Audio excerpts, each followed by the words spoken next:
Bienvenue sur Luds, le podcast lithothérapie et énergie positive.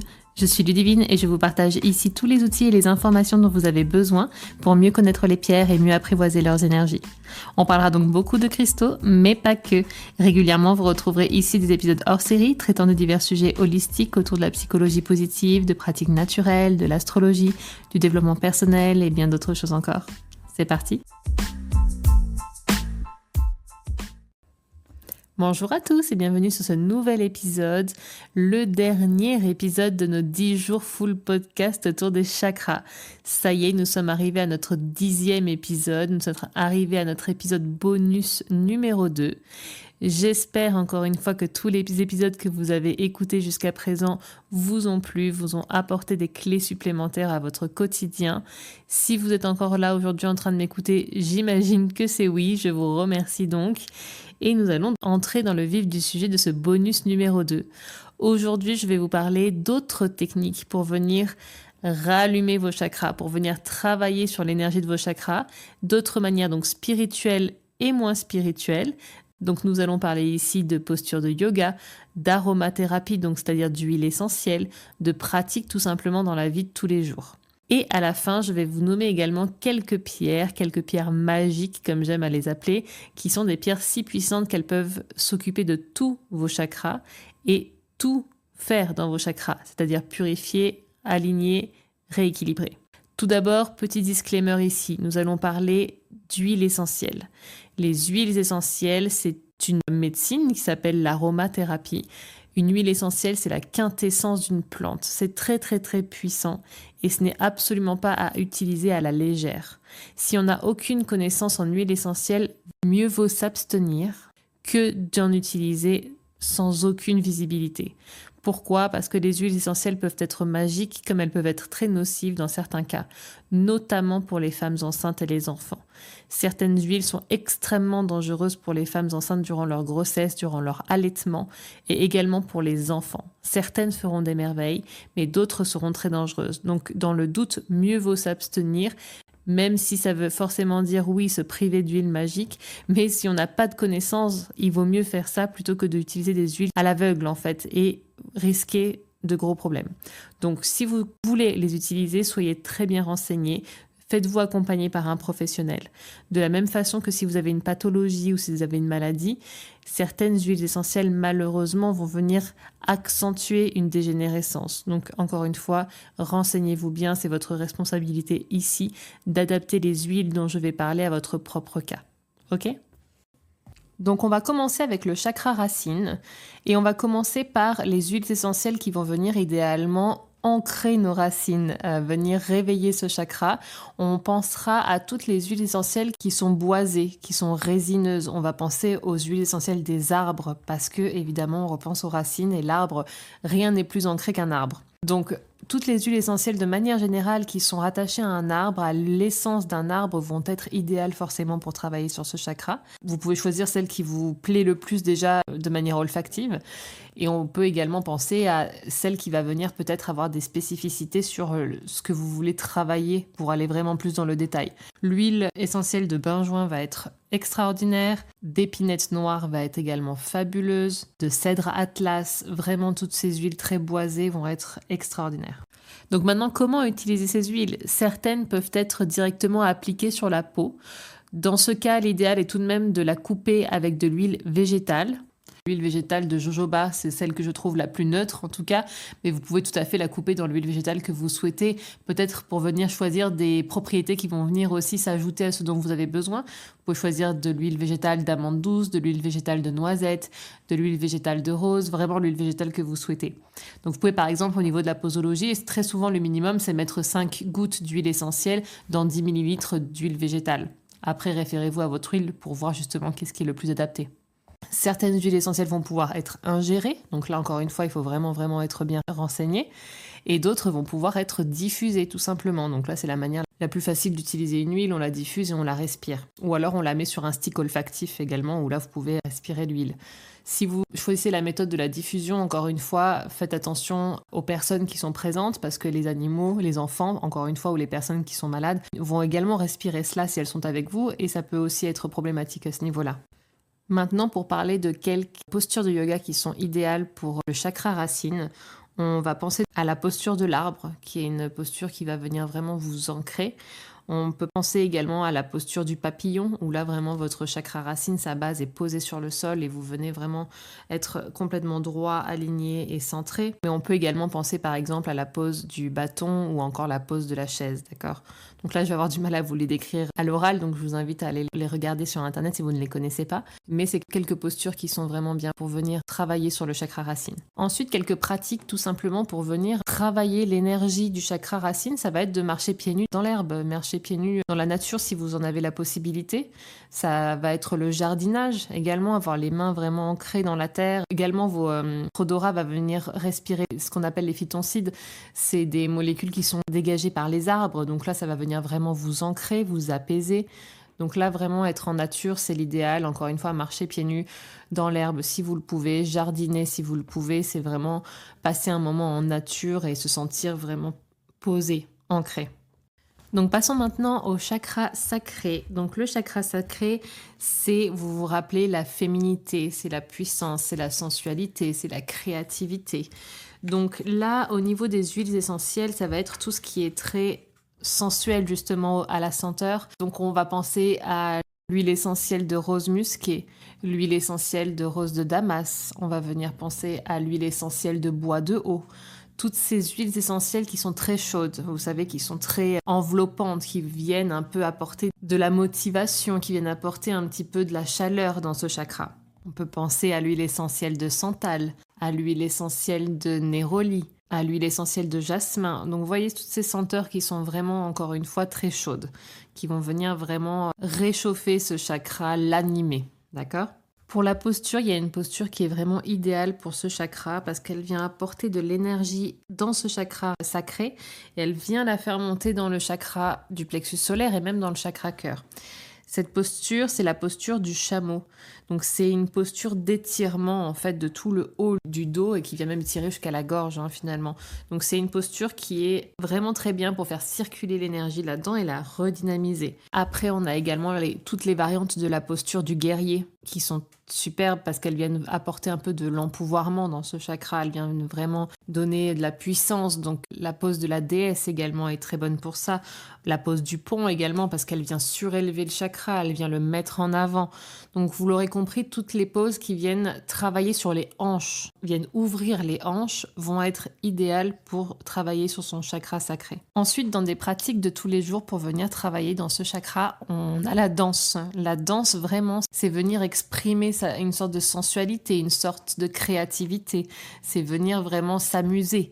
Donc que ce soit une danse extatique, une danse où vraiment on est en mouvement, on met son corps en mouvement sans trop réfléchir, ou que ce soit de la danse avec une chorégraphie, de la danse en duo. Tout ce qui est danse va venir vraiment apporter de l'empouvoirment, encore une fois, de la créativité et de l'amusement dans ce chakra. Si on veut travailler sa sensualité, vous avez le floor dance qui est idéal pour ça. Vous avez le chair dance, donc tout ce qui est beaucoup plus sensuel va venir aider à travailler sur votre sensualité si c'est ce que vous souhaitez.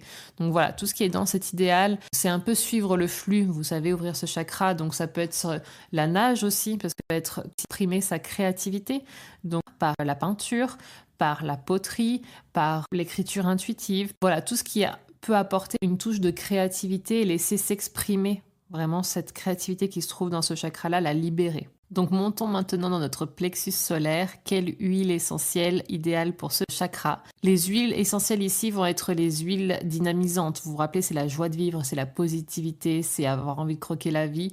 Donc c'est un peu ce pétillement. Donc tout ce qui est agrumes va être idéal ici. Donc l'huile essentielle de citron jaune, de citron vert, l'huile essentielle de pamplemousse, l'huile essentielle d'orange, l'huile essentielle de petit grain bigarade qui est superbe ici. On a l'huile essentielle de marjolaine également qui marche très bien. Donc voilà, tout ce qui va venir un petit peu, on la respire et on sent un dynamisme qui arrive, on a envie de sourire. Voilà, vraiment ces huiles-là qui sont pétillantes. Pour ce qui est des postures de yoga, donc on l'a dit déjà avec le chakra sacré, la posture du chameau va venir travailler sur tous les 2 autres chakras qui se trouvent au-dessus, dont le plexus solaire, donc elle est évidemment idéale. On a également la posture du cobra qui commence à ouvrir par le chakra du plexus solaire qui est superbe. Et on a de manière générale les postures de torsion, donc la posture de torsion assise de chacun des côtés va venir vraiment étirer le chakra du plexus solaire encore une fois. Et donc maintenant dans vos pratiques de tous les jours, travailler sur ce chakra, c'est travailler sa joie, donc ces moments de bonheur, de partage, donc c'est passer du moment peut-être avec les gens qui vous apportent le sourire, mais c'est aussi s'amuser, profiter, jouer, réveiller son âme d'enfant. Si vous avez des enfants autour de vous, jouez avec eux, faites un escape game, faites, je sais pas, un jeu de société, n'importe quel jeu qui va vous stimuler, vous mettre dans le flow, dans l'instant présent, et qui va vraiment réveiller cette âme un peu d'enfant qui a envie de jouer, qui a envie de s'amuser, qui a envie de profiter. C'est également retrouver confiance en soi. Travailler sur sa confiance, ça peut être inconfortable, mais c'est essayer de se dépasser aussi. Donc, c'est sortir de sa zone de confort. Donc, c'est peut-être aller chercher à apprendre quelque chose de nouveau, à aller partager quelque chose avec d'autres personnes que votre cercle proche, à vous lancer dans une activité qui va vous inviter à vous dépasser. C'est vraiment ce côté un peu s'amuser, profiter et chercher un peu la nouveauté aussi. Chercher à, vous créer des nouvelles connexions dans votre cerveau, vous créez des nouveaux apprentissages et ça va venir nourrir ce chakra, ça va venir nourrir votre confiance en vous parce que plus on fait de choses, plus on a confiance. Donc c'est venir aussi s'exprimer, c'est venir s'assumer sur les sujets qui nous intéressent. C'est vraiment venir travailler sur toute cette sphère-là qui va être l'amusement, l'apprentissage, le dépassement de soi. Et on l'a beaucoup dit pour le chakra racine, passer du temps en nature, ça nous enracine, etc. Mais ça nous apaise aussi. Donc quand on est un peu fébrile, justement on manque de confiance, on n'arrive pas à y aller, peut-être pour commencer à s'apaiser un petit peu, c'est bien de passer du temps en nature. Voilà, aller balader, ça va venir vous apaiser, vous ressourcer. Et une fois qu'on est ressourcé, peut-être qu'on peut justement plus facilement aller s'ouvrir et aller chercher la nouveauté. Ou pas la nouveauté d'ailleurs, juste faire quelque chose qui vous fait sourire. Donc ça peut être le dépassement de soi, mais ça peut être simplement faire ce que vous connaissez, vous vous connaissez déjà et vous savez ce qui vous apporte de la joie, allez faire ça. Passons maintenant à notre chakra cœur. Donc les huiles essentielles pour ouvrir notre chakra cœur. On va penser de nouveau à l'huile essentielle de rose, que ce soit la rose de Damas, la rose musquée.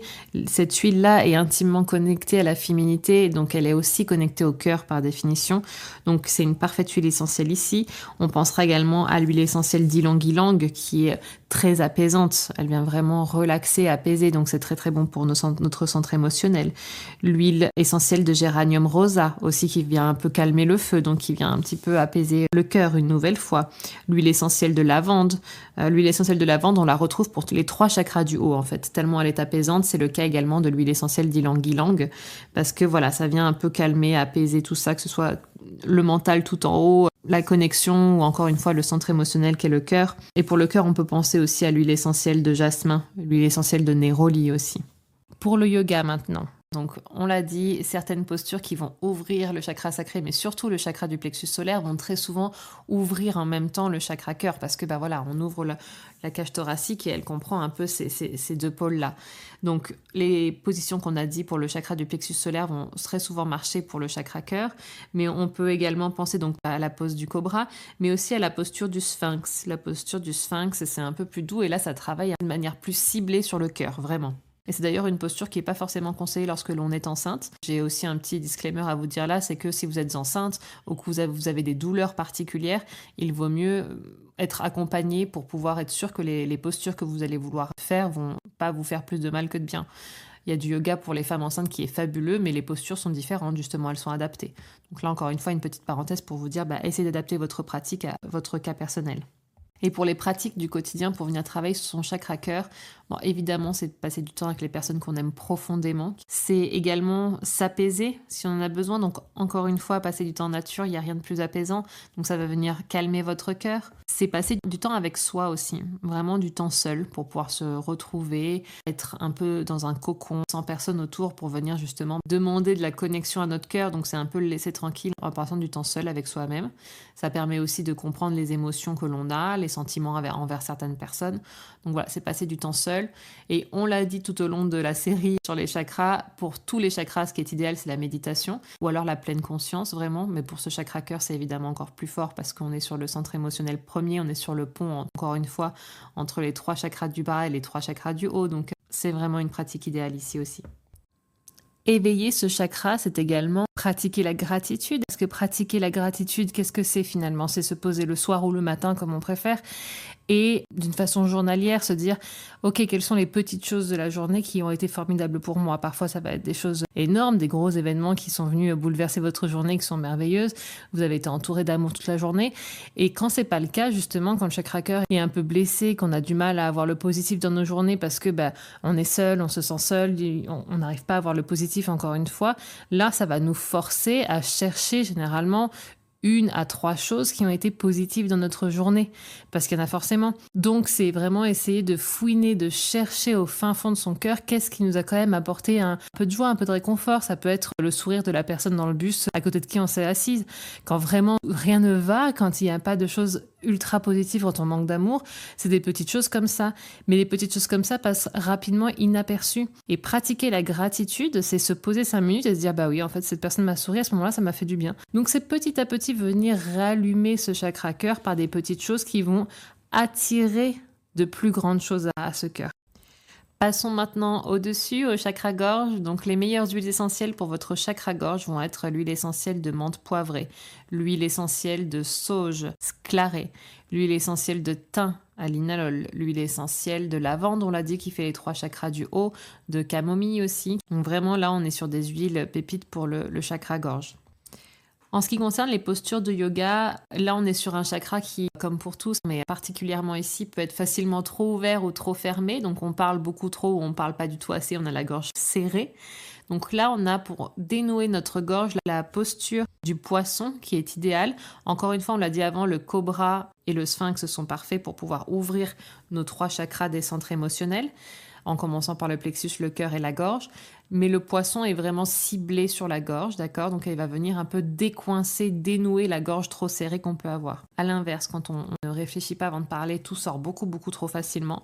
La posture de la chandelle, où là par contre on vient refermer notre tête et le reste de notre corps sur notre chakra-gorge notamment, va venir peut-être un petit peu apaiser cette roue qui va trop vite. Donc des pratiques de tous les jours maintenant pour venir un petit peu réguler ce chakra, ça va être l'écriture. Très souvent, on n'arrive pas à sortir quelque chose avec nos mots, mais l'écriture intuitive ou l'écriture de sa pensée va venir vraiment nous aider à mettre des mots dessus justement et à structurer tout ça. Donc ça va aussi permettre, on en parlera un peu plus haut, de vider le cerveau, mais ça permet de pouvoir lire ce qu'on a envie de dire, de pouvoir le visualiser et de cette façon, soit on s'apaise quand on parle trop vite et puis on arrive à se structurer, soit on va arriver à porter sa voix et on va arriver à dire les choses qu'on n'arrive pas à dire d'ordre général.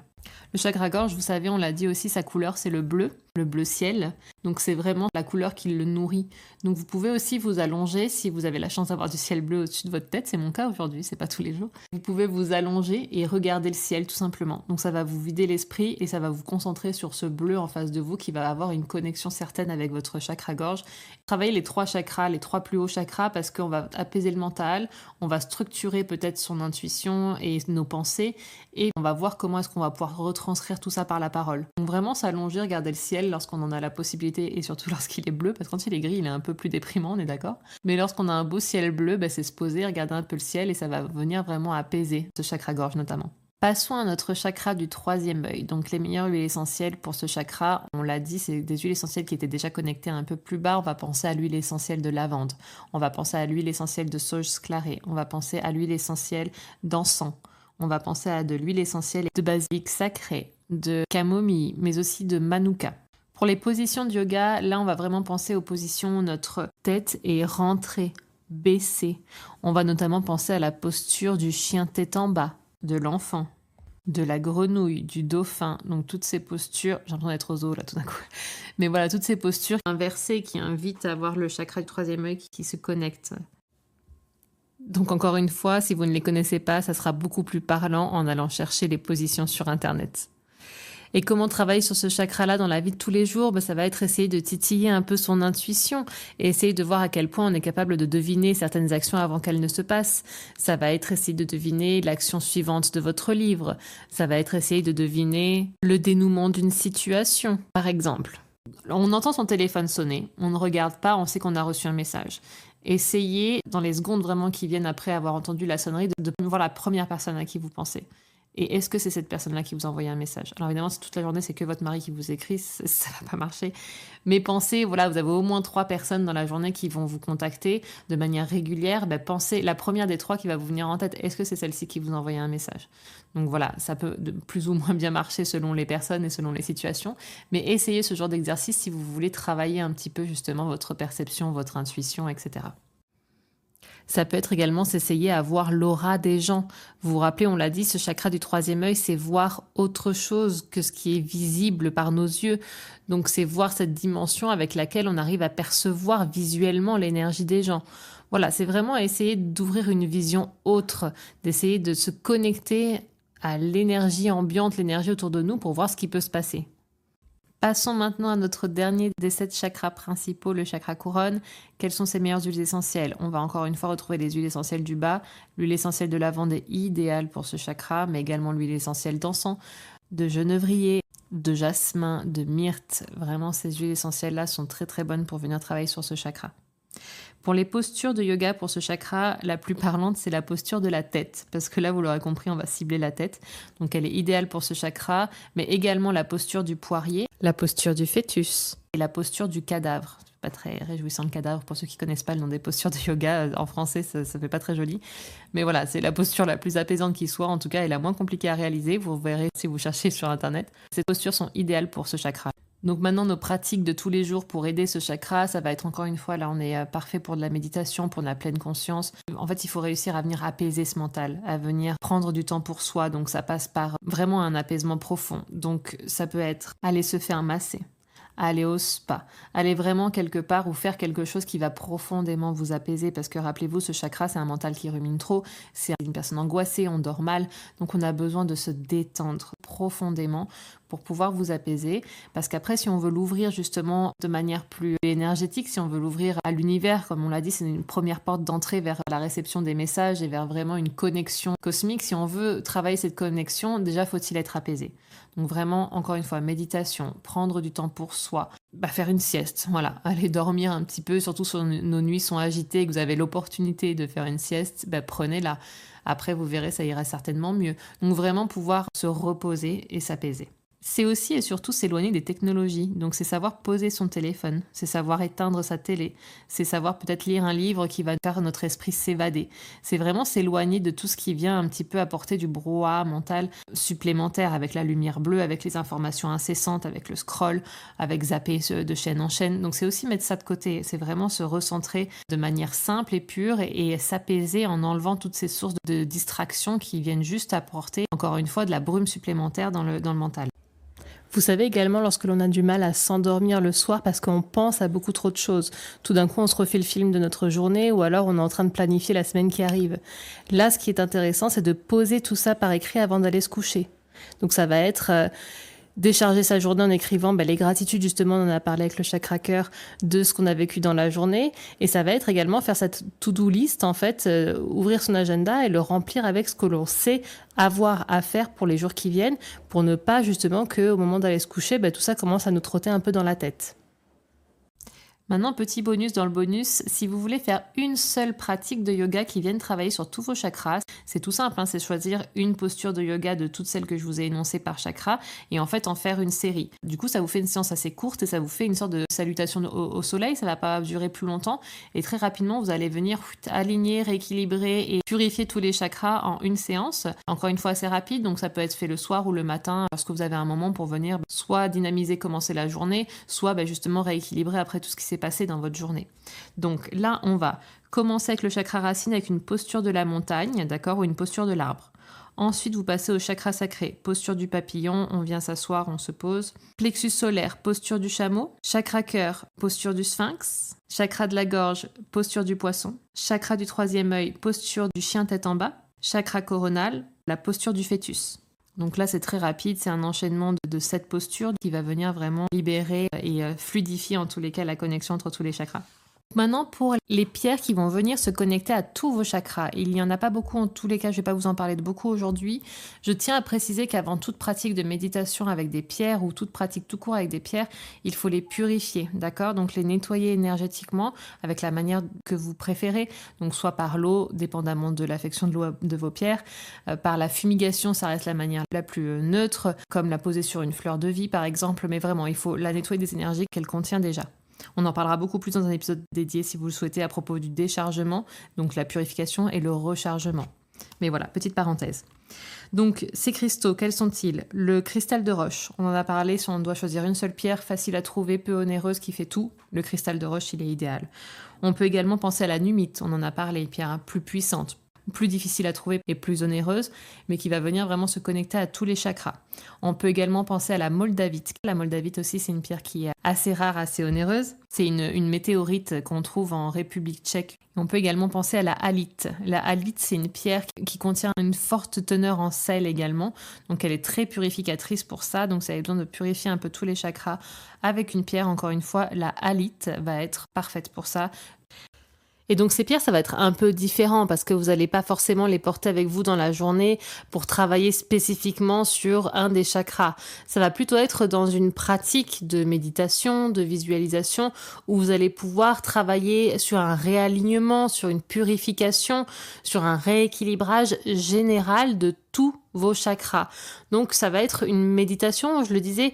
Donc vous pouvez soit tenir cette unique pierre dans votre main en visualisant son énergie venir un peu se balader dans tous vos chakras de bas en haut et un peu tout nettoyer ce qui s'y passe et voir les visions que ça vous apporte au passage. Ou vous pouvez également vous allonger si vous le souhaitez et la poser chakra par chakra à l'endroit de votre corps qui correspond pour venir initier un nettoyage, un travail en fait sur ces chakras-là. Donc vous pouvez choisir la méthode que vous souhaitez, mais voilà, c'est une pratique que vous pouvez faire de manière assez quotidienne quand vous sentez un déséquilibre, mais vous ne saurez pas dire quoi, vous dites ok, j'ai besoin un peu de me réaligner de manière générale, je vais faire cette pratique-là avec une unique pierre. J'espère que ces petites clés supplémentaires pour venir travailler sur vos chakras vont venir vous aider. Que cette série de 10 épisodes sur 10 jours vous aura plu également. N'hésitez pas à me donner votre avis encore une fois, je serais ravie de l'entendre. Et je vous dis à très bientôt pour un nouvel épisode autour de la lithothérapie. Bye bye.